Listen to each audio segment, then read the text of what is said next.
ओम शांति। 26 जून 1970 की अव्यक्त बाप दादा की अव्यक्त वाणी है।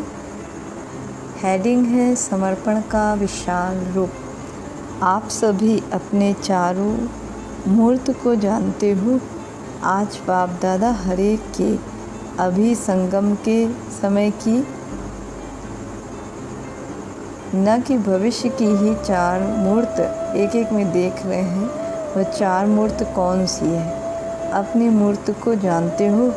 कोई ने बताया, यह सब जो वर्णन किया ऐसी मूर्त अब बनी नहीं हो, वह बन गई हो। कब बनेंगे? लास्ट तो पास जाएंगे ऐसा सोचा है, लेकिन लास्ट समय पास जा सकेंगे? जितना बहुत समय से अपने को सफलता मूर्त बनाएंगे, उतना ही बहुत समय वहाँ संपूर्ण राज्य के अधिकारी बनेंगे। समझो, अगर कोई बहुत समय से सफलता मूर्त नहीं बनते हैं तो उसी अनुसार राज्य का अधिकार भी थोड़ा समय ही मिलता है, संपूर्ण समय नहीं मिलता। जो बहुत समय से संपूर्ण बनने के पुरुषार्थ में मगन रहते हैं, वही संपूर्ण समय राज्य के अधिकारी बनते हैं। चार मूर्त कौन सी देख रहे हैं? यह भी संपूर्ण बनने का लक्ष्य है। एक तो देख रहे हैं ज्ञान मूर्त, दूसरा गुण मूर्त, तीसरा दान मूर्त और चौथा संपूर्ण सफलता मूर्त। सुनाया था ना कि सर्विस करना अर्थात महादानी बनना। तो हरेक की ये चार मूर्त देख रहे हैं। चार मुख का भी गायन है ना। एक मूर्त में चार मूर्त का साक्षात्कार कराना है सभी को। अगर एक मूर्त भी कम है तो वहाँ भी इतनी कमी पड़ जाती है। जैसे यहाँ साथ में ले जाने वाला सामान बुक कराते हैं तो वहाँ मिल जाता है, ऐसे ही यह भी बुकिंग ऑफिस है। जितना यहाँ बुक करेंगे उतना वहाँ प्राप्ति होगी। यही सोचो कि चार ही मूर्त बने हैं, चार मुखी बने हैं। जितना यहाँ अपनी मूर्त में सर्व बातें धारण करेंगे, उतना ही भविष्य राज्य तो मिलेगा ही, लेकिन द्वापर में जो आपकी जड़ मूर्तियाँ बनेगी वह भी इस संगम की मूर्ति प्रमाण ही बनेगी। समझा? अब संपूर्ण मूर्त बनने के लिए क्या लक्ष्य सामने रखेंगे? जैसे भक्ति वालों को समझाते हो ना कि चित्र को देखकर वह ऐसे किस पुरुषार्थ से बने, सो समझो। तो आप संपूर्ण मूर्त बनने के लिए क्या लक्ष्य सामने रखेंगे? उन्होंने क्या लक्ष्य रखा है? साकार में संपूर्ण लक्ष्य तो एक ही है ना। उसने कर्मातीत बनने के लिए क्या लक्ष्य रखा है? किन बातों में संपूर्ण बने हैं? संपूर्ण शब्द कितना विशालता से धारण किया है, यह मालूम है। शब्द तो एक ही है संपूर्ण, लेकिन कितना विशाल रूप से धारण कर ऐसे बने। सर्व समर्पण के लक्ष्य से ही संपूर्ण बने।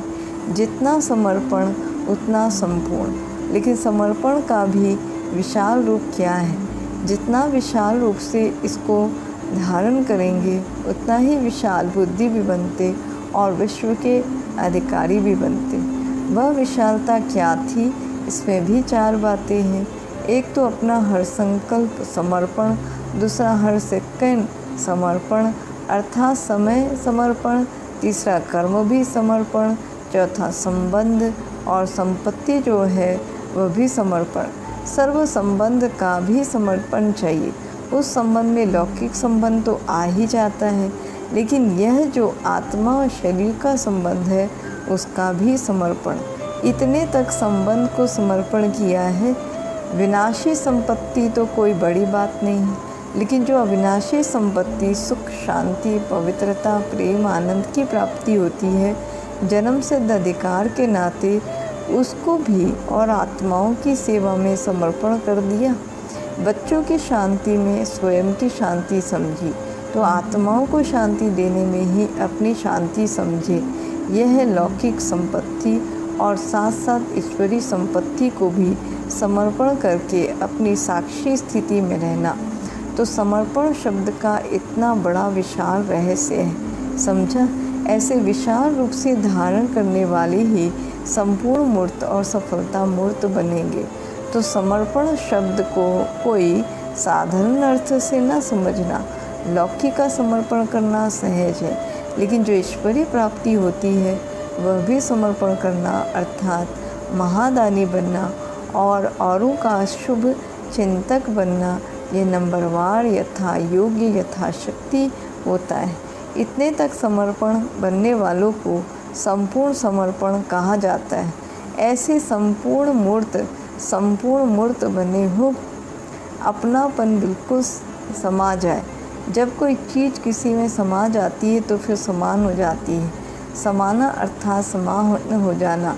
तो अपनापन जितना ही समाएंगे उतना ही समानतापूर्ण बनेंगे। आप लोग जब अन्य आत्माओं की सेवा करते हो तो क्या लक्ष्य करते हो? आप समान बनाने का। आप समान भी नहीं लेकिन बाप समान बनाना है। आप समान बनाएंगे तो आप में कमी होगी वो उसमें भी आ जाएगी। इसलिए अगर संपूर्ण बनना है तो आप समान भी नहीं लेकिन बाप समान बनाना है। जैसे बाप अपने से भी ऊंच बनाते हैं ना, बाप समान बनाएंगे तो फॉलो फादर हो जाएगा। जैसे बाप ने अपने से ऊंचा बनाया वैसे अपने से भी ऊंचा बाप समान बनाएंगे तो गोया फॉलो फादर किया। तो अब आप समान भी नहीं लेकिन बाप समान बनाना। अगर आपने लक्ष्य ही आप समान बनाने का रखा तो उनमें तो बहुत कमी रह जाएगी, क्योंकि लक्ष्य ही आपने इतना रखा है। इसलिए लक्ष्य सदैव संपूर्णता का रखना है। जो संपूर्ण मूर्त प्रत्यक्ष प्रख्यात हो चुके हैं उसका लक्ष्य नहीं रखना है। जो अब गुप्त है, प्रत्यक्षता में नहीं आए, उनका भी लक्ष्य नहीं रख सकते, क्योंकि जैसी एम ऑब्जेक्ट जैसे एम वैसा ऑब्जेक्ट होता है। तो एम को श्रेष्ठ रखेंगे ताकि प्राप्ति भी श्रेष्ठ होगी। अब तीसरी आँख सिवाय ऊपर निशाने पर एक टिक लटकी हुई होनी चाहिए। वैसे कोई मगन अवस्था में होता है तो उनके नयन एक टिक हो जाते हैं ना, वैसे ये तीसरा नेत्र दिव्य बुद्धि का यह नेत्र भी सदैव एक टिक एक रस रहे। एक टिक अर्थात एक में ही टिका हुआ मगन रूप में देखने में आए। तीसरा नेत्र का साक्षात्कार कैसा होगा? तो मस्तक में खलक नैनों में फलक, मस्तक में खलक नैनों में फलक देखने में आएगी। इससे भी पता पड़ेगा कि इनका तीसरा नेत्र मगन है या युद्ध स्थल में है। जब आँख थोड़ी ठीक नहीं होती है तो पलक घड़ी घड़ी नीचे ऊपर होती रहती। ये भी तीसरा नेत्र अगर यथार्थ रीति से ठीक होगा अर्थात दिव्य बुद्धि यथार्थ रीति से स्वच्छ होगी तो एक टिक होगा। आँख में कोई कीचड़ा आदि पड़ जाता है तो क्या होता है? पलकें हिलते लगती है।